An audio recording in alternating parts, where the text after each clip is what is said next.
Hi everyone, and welcome back to Sucré and Sweet. If you are new, welcome, and subscribe to see more food garnishes in the future. So today we are making fun apple carvings. You can use them as table decoration or candle apples like I'm gonna be doing here.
I like to start by creating the cavity for my tea light.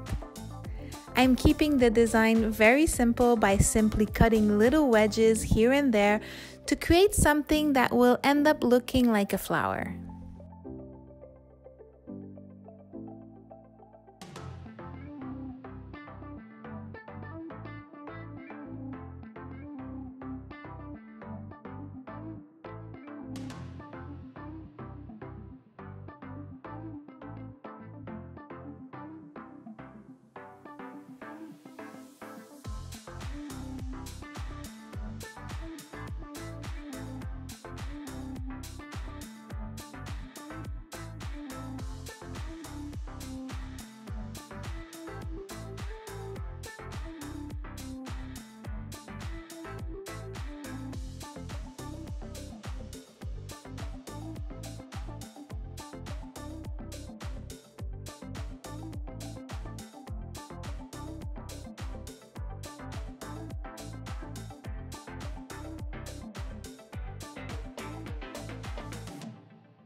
Here is another design that you can make with the exact same type of cuts.